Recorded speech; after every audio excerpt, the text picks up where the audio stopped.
Hello, I'm Assistant Commonwealth's Attorney Dan Laren here once again with the case of the week. We have been tracking burglary and related offenses for a number of years here in our office, and we take particular notice of people who commit a lot of burglaries, and we're also looking for people who are starting out in their criminal careers, and we look for cases that involve one just like Assistant Commonwealth's Attorney David Startzman had. David, did you have a case that involved a burglary in the Woodhill area recently? I did. This case involved Keith Hensley. He was the defendant in the case. Officers responded to a 911 call from a neighbor about three individuals breaking into an unoccupied house.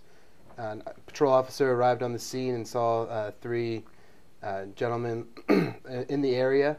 One had a TV on his shoulder. One of the younger ones had a clothing iron in his right hand.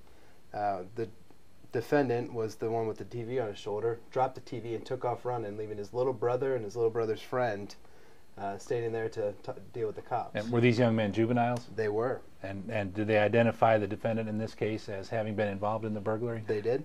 And did the investigation reveal the point of entry and the items that were stolen? Yeah, the officers investigated, went to the house, and saw that the back door was broken in, and that was the point of entry. So how did the case progress through the Fayette Circuit Court? Keith Hensley ended up pleading to burglary, third degree, and 2 counts of unlawful transaction with minors, and he was eventually sentenced to serve 5 years for the burglary third. All right.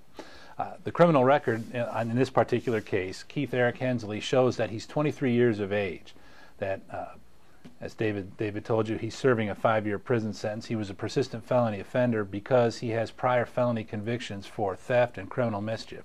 He was on probation for those felonies at the time of his arrest, in addition to having several misdemeanor theft and narcotics offenses, thus earning Mr. Hensley a spot in the frequent flyer list and the property crimes unit of the Lexington Police Department and the prosecution here at the Commonwealth Attorney's Office. I'm Assistant Commonwealth Attorney Dan Laren, and this has been the case of the week.